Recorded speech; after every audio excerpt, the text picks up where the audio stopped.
(1번) 물에 황산을 넣어 묽은 황산을 만들 때 발생되는 열은. 자, 여러분들 다 알겠지만 보통 묽은 단어가 들어가면 상대적으로 농도가 낮은 것을 얘기를 하는 거죠. 그래서 여기서도 물에 황산을 넣었다고 하니까 여기에 물이 있고 물에 황산을 녹여서 이제 묽은 황산이 된 것을 얘기를 하는 거죠. 이렇게 묽은 황산을 만들 때 열이 발생하기도 하는데요. 자, 이 열을 뭐라고 하느냐? 3번인 용해열이라고 얘기를 합니다. 다 아시겠지만 용해가 뭔지 알죠? 액체에 무엇인가를 넣어서 녹는 현상을 용해라고 얘기를 하고요. 용해되는 과정에서 발생하는 열을 용해열이라고 얘기를 합니다. 그래서 묽은 황산과 관련된 열은 용해열이라고 할 수 있겠고요. 그럼 나머지도 간단하게 설명을 드리자면 연소열은 뭐냐? 연소열은 어떤 물질이 연소되는 과정에서 발생하는 열을 연소열이라고 합니다. 제일 흔하게 볼 수 있는 거죠. 불 났을 때 불 주위에 열 나는 것을 연소열이라고 생각을 하시면 될 것 같고요. 분해열은 어떤 물질이 분해할 때 발생하는 열을 분해열이라고 얘기를 합니다. 이것도 사실은 보기 쉽지는 않지만 그 서울에 여러분들 난지섬이라고 알고 있죠. 난지섬. 옛날 그 쓰레기 매립지를 이제 난지섬이라고 얘기를 하는데 거기가 주위보다 훨씬 온도가 높죠. 훨씬까지는 아니지만 그래도 어느 정도 조금 주위보에서 높은 온도를 유지하고 있는데 그 이유가 밑에 있는 매립되기 전에 있었던 쓰레기들이 분해되면서 나오는 열로 인해서 난지섬이 주위보다 따뜻하다는 거 서식을 알고 있을 것입니다. 답은 3번 용해열이고요. 4번은 자연 발열. 어떤 물질이 외부로부터 열의 공급을 받지 않은 상태에도 불구하고 온도가 상승하는 현상을 자연 발열이라고 얘기를 하고요. 연소열을 제외한 분해열, 용해열 정도는 여러분들 자연 발열의 일종이라고 생각할 수도 있을 것 같습니다. 그래서 답은 3번이고 다음 문제로 넘어가도록 하겠습니다. 3번 열 전도도를 표시하는 단위에 해당하는 것은.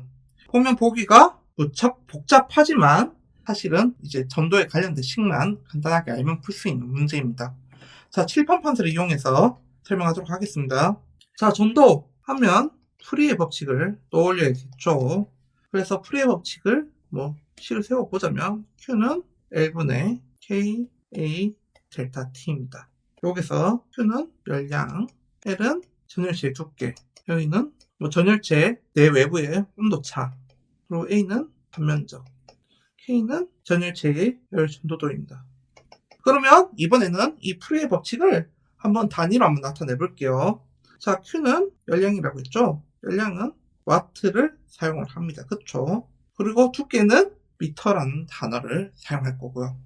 우리는 이번엔 열 전도도의 단위를 알아야 되니까 열 전도도는 그냥 K로 그대로 나타내겠습니다. 단면적은 넓이를 얘기하는 거죠. 면적은 넓이는 제곱으로 나타낸다는 것을 여러분도 알고 있을 것입니다. 자, 온도차는 사실 섭씨를 쓰기도 하고 절대 온도를 쓰기도 하는데요. 이번 문제에서는 절대 온도를 넣어서 한번 풀어보도록 하겠습니다. 이렇게 되고요. 그러면 K를 위해서 식을 정리를 해보면 곱하기 분자는 이렇게 될 거고 분모에는 K가 될 것입니다. 그러면 요거는 약분이 되고요.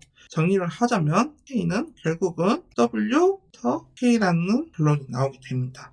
그래서 보기로 돌아가서 해당과 동일한 문제가 있죠. 그래서 답은 3번이라는 것을 알 수 있을 것입니다. 돌아가서 그러면 선생님 섭씨는 아닙니까? 하면 섭씨도 가능합니다. 섭씨도 마찬가지로 이렇게도 가능합니다. 왜냐하면 온도차는 같은 단위이기 때문에. 그래서 혹시나 이것이 열전도도를 묻는데 이것이 보이지 않는다면 우선 첫 번째로 요 기호를 찾아주면 문제를 푸는데 큰 이상은 없을 것입니다. 답은 3번이고요. 다음 문제로 넘어가도록 하겠습니다. 5번 프로판 50볼륨%, 부탄 40볼륨%, 프로필렌 10볼륨%로 된 혼합가스 폭발 하한계는 약 몇 볼륨%인가? 다음 각 가스의 폭발 하한계는 프로판은 2.2볼륨%, 부탄은 1.9볼륨%, 프로필렌은 2.4볼륨%라고 나와 있습니다. 여기서 볼륨 퍼센트에 대해서 낯설어 할 수 있겠지만 전체 볼륨, 전체 부피에서 차지하는 비중이라고 생각하시면 되겠습니다. 그러니까 프로판은 전체 부피에서 50%에 해당하는 부피를 차지하고 있다라는 거 인지하면서 문제로 풀이로 넘어가도록 하겠습니다. 일단 폭발 한계가 뭔지를 알 필요가 있겠죠. 폭발 한계는 저마원이 존재 시 폭발이 일어날 수 있는 공기 중 가스의 최소 또는 최저 농도를 폭발 한계라고 얘기를 하고요. 그러니까 여러분들 생각해도 뭐 어떤 말인지 대충 아실 거라고 생각합니다. 폭발가스가 위험한 가스가 공기 중에 농도가 낮을 때는 상대적으로 폭발이 안 일어날 수 있죠. 근데 그게 농도가 어느 정도가 됐을 때 딱 불을 붙이면 폭발이 발생할 수 있다는 거. 네, 여러분 잘 이해했을 거라고 생각을 하고 이제 문제풀이 들어가겠습니다. 자, 식이 있습니다. 폭발 한계에 관련된 식이 있는데요. 이름은 기억할 필요 없습니다. 르 샤틀리에 법칙이라고 얘기를 합니다. 르 샤틀리에라는 사람이 만들어서 아마 르 샤틀리에 법칙이라는 이름이 붙은 것 같은데요. 식을 정의를 하자면 네, 이렇게 되는 거고, 여기서 L은 혼합가스의 폭발 한계. L은 폭발 한계. 근데 그냥 L은 혼합가스의 폭발 한계. L1은 첫 번째 섞여 있는 가스의 폭발 한계. L2는 그 다음 가스의 폭발 한계. L3는 그 다음 가스의 폭발 한계. 이 문제에서는 3개가 주어졌기 때문에 L3까지만 사용하면 되겠죠. 그리고 V1은 뭐냐? 볼륨 퍼센트를 얘기하는 겁니다. 즉, 1을 프로판을 잡으면 V1은 50이 되는 거겠고, 2를 부탄으로 잡으면 V2는 40, 3을 세 번째 가스를 프로필에 잡으면 V3는 10이라는 것을 알 수 있을 것입니다. 그래서 V1, V2, V3 더하면 100이라는 사실을 알 수 있죠. 그래서 여기에 100이라는 숫자가 들어가는 겁니다. 그럼 1을 문제 풀이를 위해서 폭발 한계를 구하는 거니까 혼합가스의 L은 100분의 L1분의 V1, L2분의 V2 더하기 S3분의 V3라는 것을 알 수 있을 것입니다. 그래서 이런 식으로 정리해보면 값을 그대로 넣어주면 되겠죠. 1은 프로판이라 잡으면 프로판의 폭발 한계는 2.2고 부피는 50입니다. 그 다음에 2를 부탄으로 잡았을 때는 폭발 한계는 1.9, 비중은 40. 3을 프로필렌에 잡으면 한계는 2.4, 부피는 10이라는 결론을 낼 수 있고요. 계산해보면 이런 분수와 분수식이 조금 복잡하다 생각하시는 분은 분모는 냅두고 분자부터 간단하게 계산을 해보면 됩니다. 그래서 쌤도 같이 한번 여러분들과 풀어볼게요.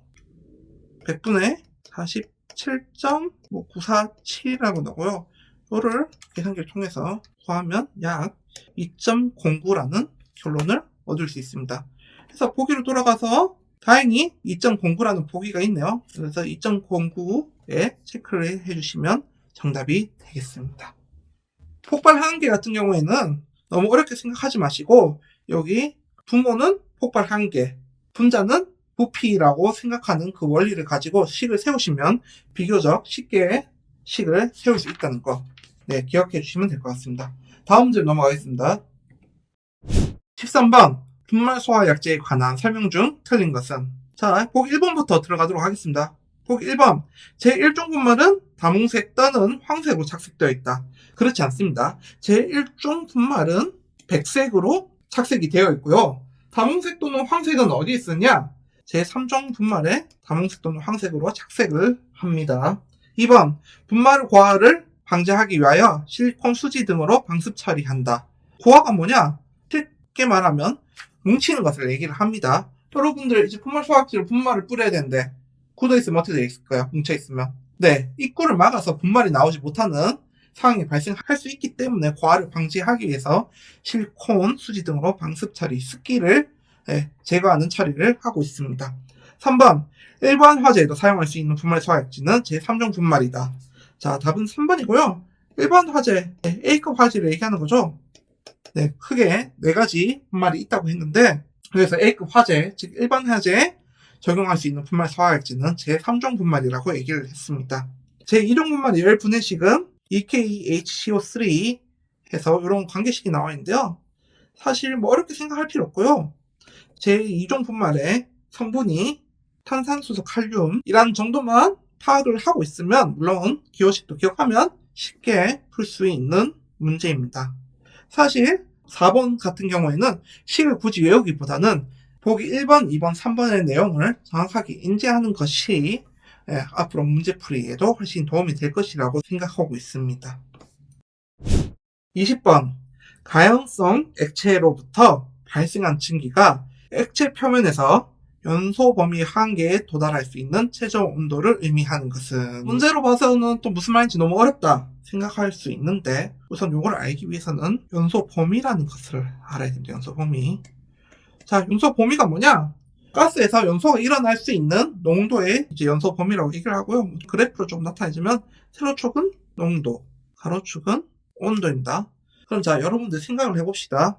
우리가 똑같은 농도에서 온도가 낮을 때 연소가 잘 일어날까요? 온도가 높을 때 연소가 잘 일어날 거예요. 그렇죠? 온도가 높으면 상대적으로 농도가 낮아도 잘 일어날 수 있을 것입니다. 여기 점은 쌤이 찍는 이미 점입니다. 자, 그러면 생각해 봅시다. 농도가 만약에 높아. 농도가 높으면 농도가 낮을 때보다 상대적으로 낮은 온도에서 불이 붙을 수 있겠죠. 그래서 농도가 낮을 때 상대적으로 온도가 낮은 데서 불이 붙을 수 있기 때문에 이러한 형태로 붙습니다. 요거를 연소 하한계라고 얘기를 하고요. 여기 밑으로는 연소가 발생하지 않는다는 것을 의미하고 있습니다.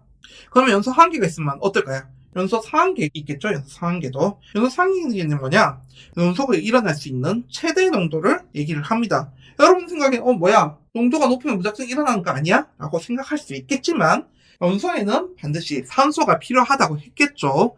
그렇기 때문에 가스에 따라서 산소가 없는 가스 같은 경우에는 특정 온도, 농도가 넘어가면 연소가 발생하지 않을 수 있다는 거 기억해 주시면 될 것 같고요. 그래서 연소 상한계는 이러한 형태로 이루어집니다. 농도가 높으면 산소가 적다는 거기 때문에 그 산소를 커버해 줄 수 있는 열 에너지를 줘야 하기 때문에 우상향하는 모습으로 볼 수 있습니다. 마찬가지로 여기 위에는 연소가 발생하지 않습니다. 그리고 요 사이를 이제 연소 범위라고 얘기를 합니다. 여기까지가 연소 범위에 대한 설명이고요. 그럼 문제를 다시 돌아가서 가연성 액체로부터 발생한 증기가 액체 표면에서 연소 범위 하한계에 도달할 수 있는 최저 온도라고 했습니다. 즉, 요 점을 얘기하는 거죠. 요 점. 연소 하한계에서 가장 연소가 일어날 수 있는 최저 온도. 이 점을 인화점이라고 얘기를 합니다. 그래서 답은 4번이고요. 인화점의 정의를 조금 말씀드리자면 점과 원이 주어졌을 때 연소가 시작하는 최저 온도를 인화점이라고 얘기를 합니다. 방금 쌤이 말한 용어 정의를 통해서 인화점 문제가 가장 많이 나오고요. 이렇게 연소 범위를 통해서 인화점을 묻기도 한다는 거 기억해 주시면 될 것 같습니다. 더 나아가서 이제 조금 보기에 다른 것도 조금 설명을 하자면 첫 번째 B점은 끓는 점이라고 얘기를 합니다. 액체를 일정 압력하에 있는 상태에서 가열시켰을 때 도달할 수 있는 최고 온도 끓는 점을 B점이라고 얘기를 하고요. 연소점은 뭐냐? 점과 온을 인화점 넘어가서 불을 붙였는데 요거를 제거해도 일정 시간 이상 지속적으로 연소할 수 있는 최저 온도를 연소점이라고 얘기를 합니다. 발화점은 자연 발화 문제 많이 풀면서 알겠지만 점과 온이 없어도 연소가 시작하는 최저 온도를 발화점이라고 얘기를 합니다.